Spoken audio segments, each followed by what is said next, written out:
What's going on YouTube? It's Tej back again with another video, and today I'm giving you an updated 2022 NFL mock draft. Starting to see these fly around, and we've made it to week 1 of the NFL. You're seeing this on Saturday, so we've seen the Thursday night game, but not the Sunday game, so still just ahead of week 1 fully getting underway.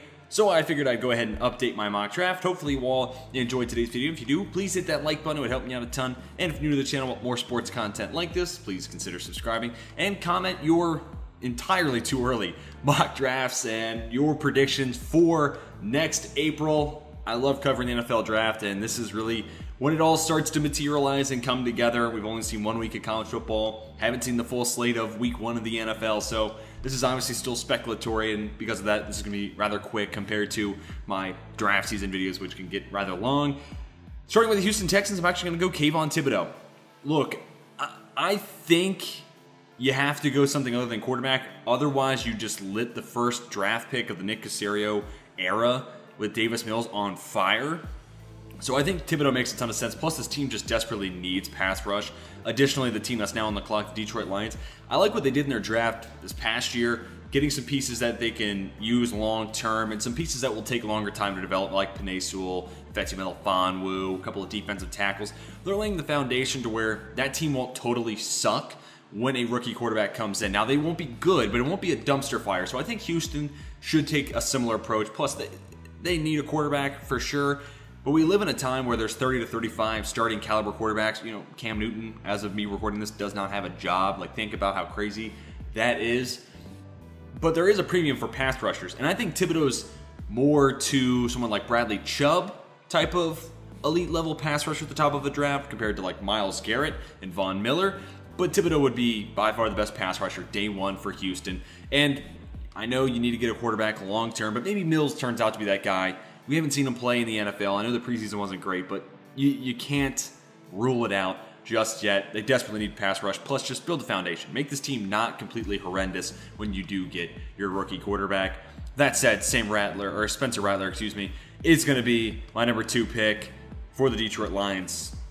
I know he didn't look great week 1 for Oklahoma. He still looks like he's just playing backyard football, but you have to think Lincoln Riley will eventually be able to work his magic. He's done a fantastic job coaching up quarterbacks. And if you're going to be mad at me for not going Rattler 1, I totally get it. Like, Houston needs a franchise quarterback, and Rattler makes sense there too.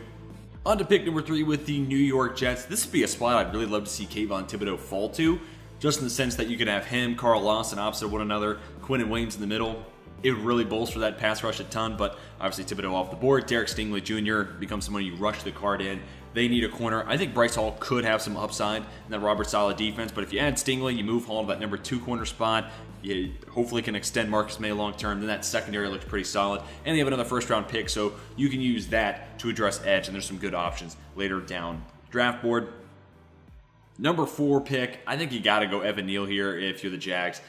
Cam Robinson's playing on the franchise tag. Juwan Taylor doesn't look good. A.J. Kahn, probably not a long-term fixture at that right guard spot. Andrew Norwell's old at left guard. Basically to say, everyone but Brandon Linder, even he's starting to get old, but Evan Neal has experience playing both tackle spots and at the guard.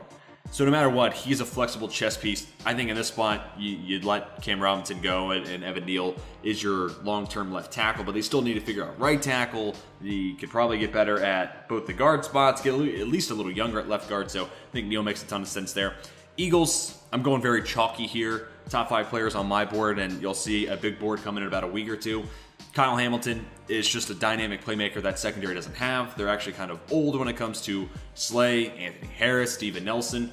Harris and Nelson play both on 1-year deals. If you watched that Notre Dame-Florida State game, you saw what this dude can do on your field. Then we get to the Bengals here at 6, and Kenyon Green becomes the next best offensive lineman in my eyes. Listed as an interior offensive lineman. Pretty sure he's going to be playing some tackle with A&M this year. Pretty sure he already has. So it could be a spot where maybe Jonah Williams doesn't look great in year 2. Well, year 3 technically. Year 2 of actually being out on the field. He missed his rookie year. So you could shift Williams inside, or Kenyon Green could play some right tackle after Riley Reeves only on a 1-year deal, or Green could just kick back inside. or you can play Green at left tackle, Williams inside, a lot of options there. So when you're dealing with a 5-player unit, I like having versatility there. Makes a ton of sense. DeMarvin Leal would be a slam dunk pick. This Raiders team has been looking for interior pressure, and I've been saying it for 2 years of making mock drafts back in my old radio show and then throughout the draft early on in 2021. I want this team to get a freak of nature interior pass rusher. I want it to be Christian Barmore. This past draft, DeMarvin Leal would be a slam dunk, and he's a guy who's playing some edge too. So, maybe Yannick Ngakoue disappoints, or Crosby takes a step back, and Clelin Ferrell maybe shows he is not a long-term option. Leal gives you some options there, but minimum. He is a freak of nature, and because of his interior pressure and how much he can do there, it will make the lives of Ngakoue, Crosby, Clelin Ferrell, everybody we just named, a whole lot easier. Next up is the New York Giants at pick number 8. Really tough spot here. I think this is really where you see the next quarterback go. And going a little bold here, I think this year's Zach Wilson is Carson Strong. I've been saying that for a while just because I love his arm talent. And he has that NFL size. So he's not like small like Wilson is, but I think he's a guy who comes from a small school, balls out this year. I know it's a quarterback-friendly offense with the spread. I think Carson Strong's in for a big year, climbs up boards, becomes QB2, and I think he fits what you could do with the Giants, and they have another pick at 11, so they can use that, patch up the interior offensive line, and then you have somebody who can really take advantage of what Golladay can do down the field. Kadarius Toney in the slot as a field stretcher from that position. Darius Slayton. Not that Daniel Jones can't, but I think if you're picking 8, ultimately this team will move on from both Dave Gettleman and Daniel Jones. At least that's where I stand on it as of right now. September 9th, obviously very far out from when that decision will have to be made. But if you're picking 8, I think you move on from Gettleman. You probably move on from offensive coordinator Jason Garrett. You get that new GM and that new offensive coordinator, shiny new quarterback. Carson Strong, I think, ends up being quarterback 2. And then this is where it gets really interesting because Atlanta could use a quarterback. And I wouldn't hate it in the slightest as someone who could sit for a year behind Matt Ryan, so you could go someone who's a bit of a project like Malik Willis. But this class, I think, has some options that could pay dividends. Maybe you go Desmond Ridder around 2. JT Daniels could be someone in that area. Phil Jarovic, Tyler Show, Jaden Daniels. Actually, really a lot of quarterbacks I like watching film on. And, I'm not too deep in that process yet. So I think there are some project quarterbacks they end up going with later on. You have just got to get an edge rusher who can be a starter. And right now, I really like Adam Anderson. He's someone I'm really high on right now. I think he fits that 3-4 Dean Pease defense as well. So Anderson, the pick there at number 9. Then we get to Carolina at 10. Dream scenario, I'd love to see Kyle Hamilton fall to them, and they could have Jeremy Chin, Kyle Hamilton. Like, that would just be unfair with how good that could potentially be. This is another team that really could use some offensive line help, and luckily enough, I think this is a great offensive tackle class. I am not afraid to put Jackson Kirkland this high.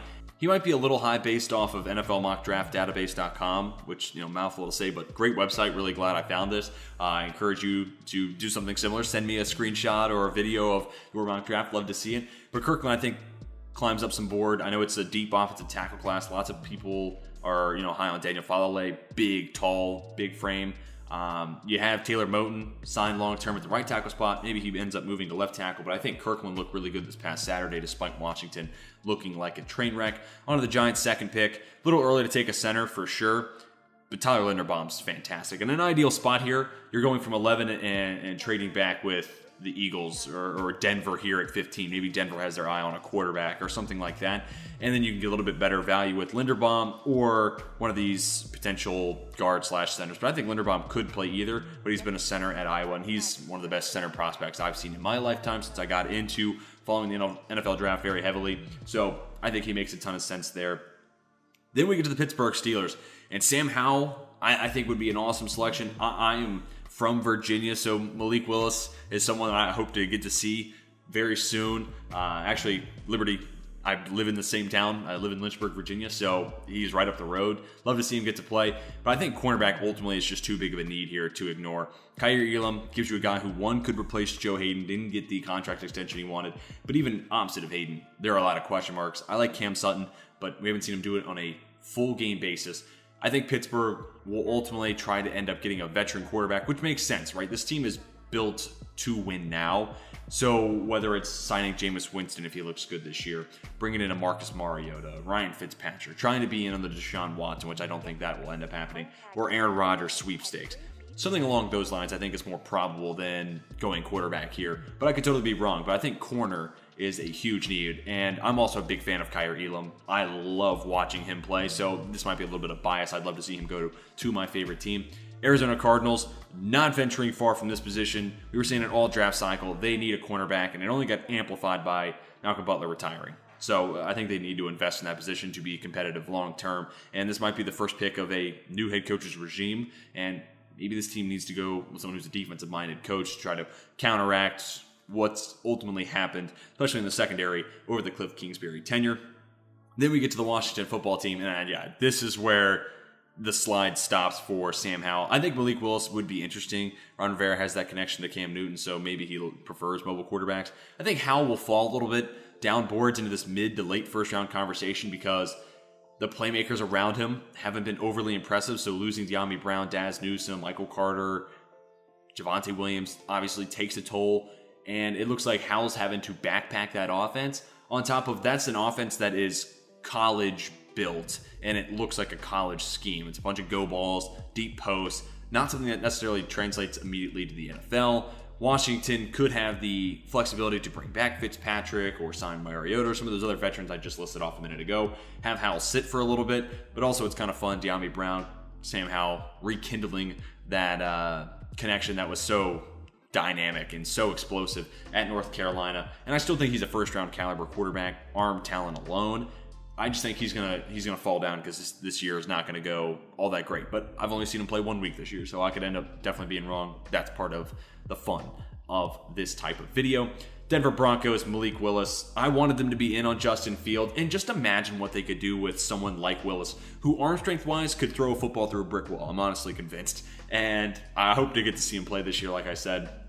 But someone who's just such a dynamic runner with his legs on top of an offense that features Cortland Sutton, Jerry Judy, KJ Hamler, Noah Fant, Albert Okwuegbunam, a couple of good running backs, Javonte Williams, Melvin Gordon. I think if you add a mobile quarterback and if he can just refine his passing mechanics and become a more consistent, polished passer, I mean, that offense would be as tough to stop as any. And I'm basing this off of right now them not getting Aaron Rodgers. Obviously, if they get Aaron Rodgers, they probably don't have this pick, and it's going to Green Bay. So since they have this pick in this mock draft simulator, let's go ahead and give them a quarterback with Malik Willis.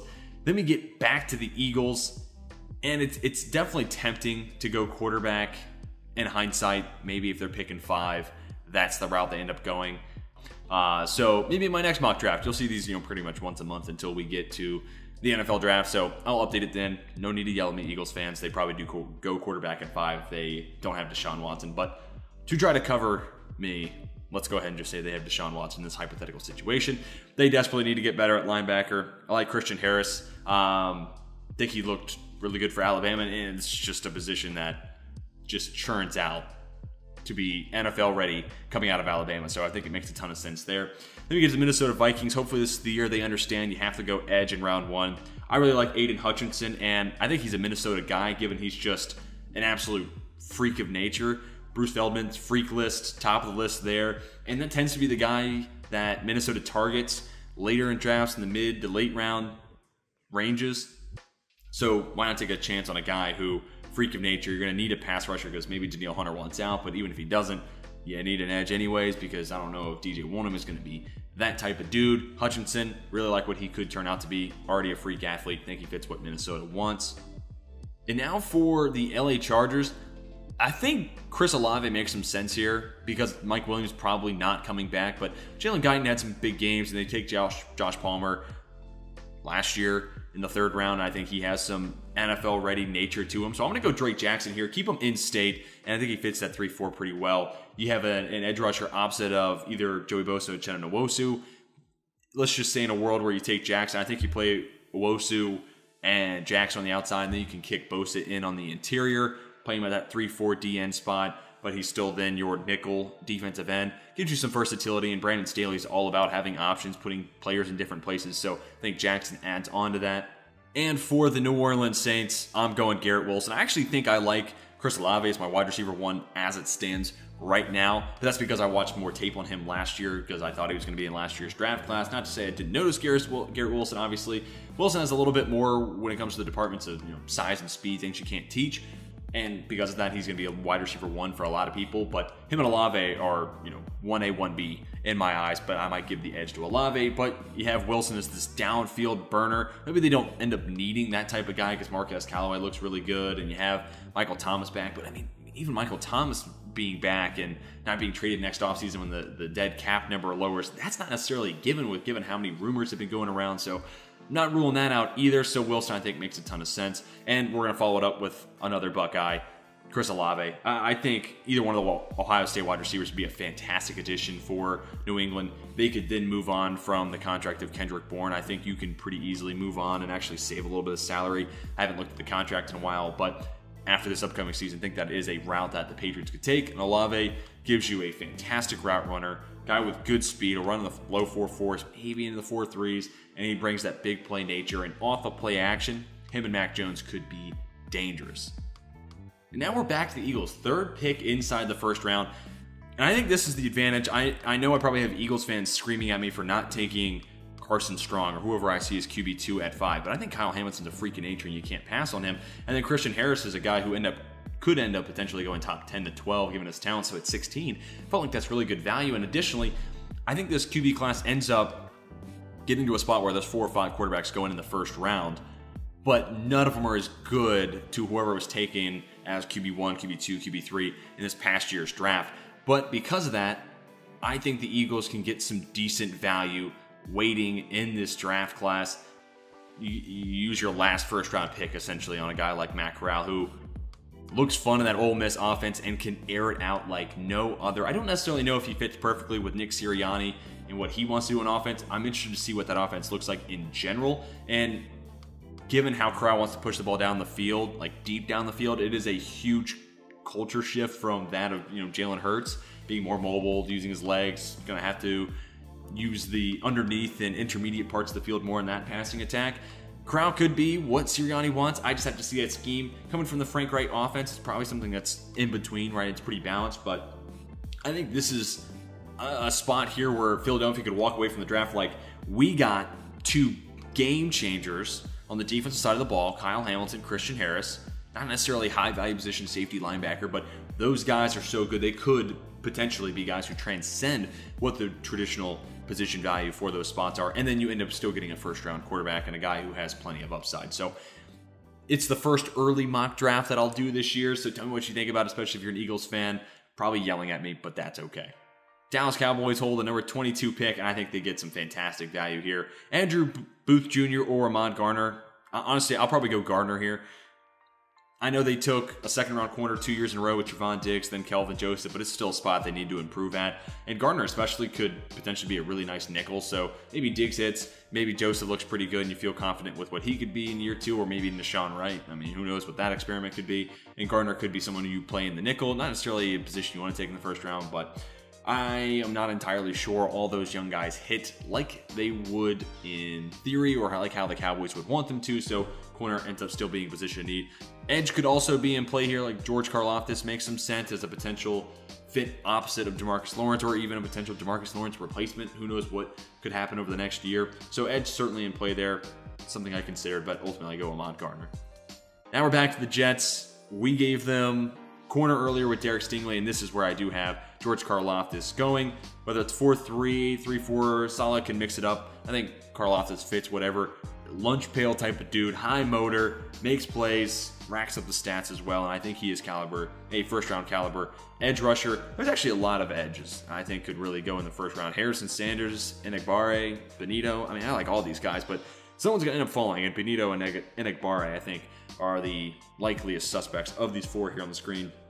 Karlaftis, I think, is not necessarily a lock for the 1st round. If, this college football season goes sideways, he'll fall out of it, but I think Karlaftis is certainly on the right path. For the Tennessee Titans at pick number 24, I'm actually going to go corner here as well, Andrew Booth Jr. I think it's just a factor of it being too good a value, and similar how they probably saw Caleb Farley, where the player's talent outweighed the position in which they had fallen to the draft. I know that makes 1st round corners 2 years in a row, but Jack Rabbit Jenkins on a 1-year contract. Elijah Molden looked really good in the preseason, but he's more of a nickel guy. I know you still have Christian Fulton, but as of right now, he's still a question mark. If that turns into an exclamation point, he looks like a really good player and he can play on the outside.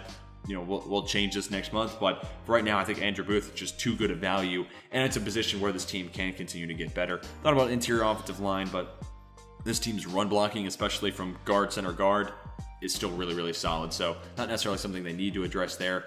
The Cleveland Browns, Maji Sanders, Zach Harrison, either one I think would be really solid for this team. Nick Bonito would really go well with that 4-3 defense. I'm going to go with the talent of Maji Sanders. He's also a freak athlete.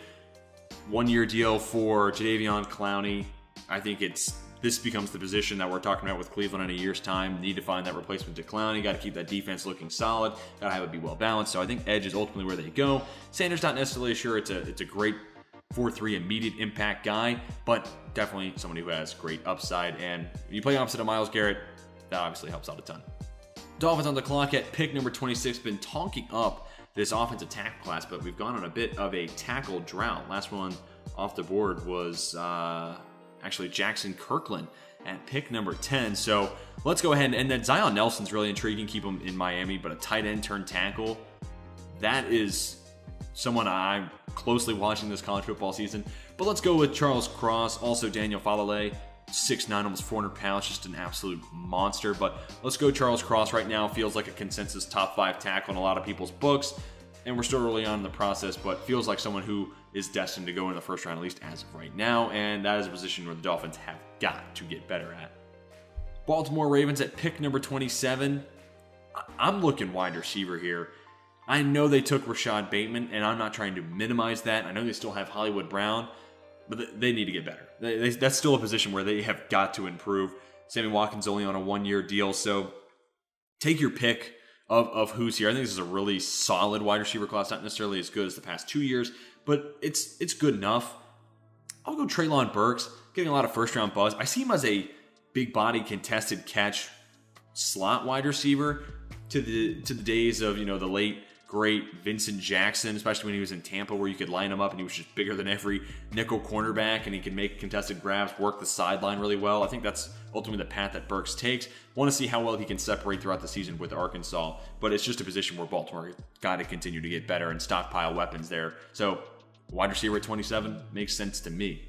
Going back to the well here with offensive tackles for Green Bay, Daniel Falale has been getting buzz, but I'm going to go Zion Nelson. I think this is the project that ultimately pays dividends, right? Like Green Bay took David Bakhtiari, and he was sort of a project when he came out of college, and obviously that worked out well. He's become the best pass blocking left tackle in the league, and he's starting to get up there in age. Elton Jenkins could be a starting tackle for sure on the right side, so maybe you don't need Zion Nelson.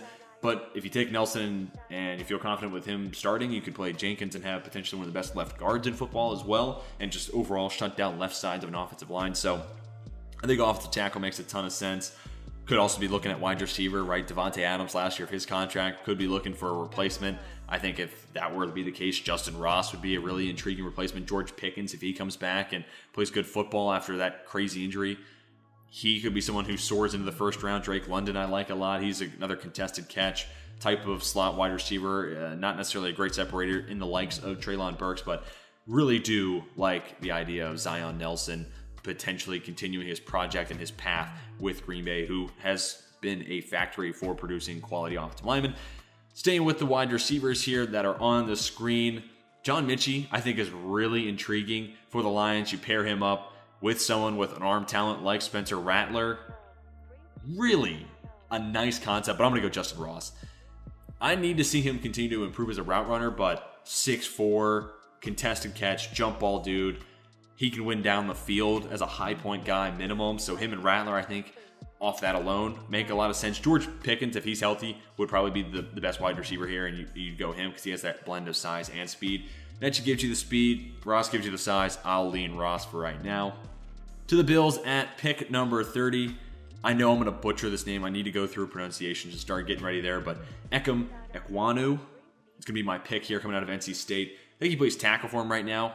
He currently plays tackle, but this guy has the makings of a mean run-blocking guard. Kind of like what we talked about this past draft process with Alex Leatherwood. He's playing tackle, but Ekwonu, I think if you kick him inside to guard, he could be someone who makes the run game for Buffalo overall way more efficient. And he could be, I almost kind of, when I see Ekwonu, I think of Kevin Dotson from what I've seen so far, where it's just, if you're in his way, and a run play, just good luck. It's just not going to be good. Not going to be a good day for you. So, like the value there for the Bills at 30, trying to bolster that running game. Tampa Bay Buccaneers at pick number 31. I'll go Darion Kendrick. Not entirely sure why he left Clemson and transferred to go to Georgia, but high caliber athlete, and there's not a whole lot of holes for Tampa, and there's not a whole lot of recipes for what could ultimately bring an end to what can be a dynasty run if Tom Brady continues to be playing at the level he is playing at.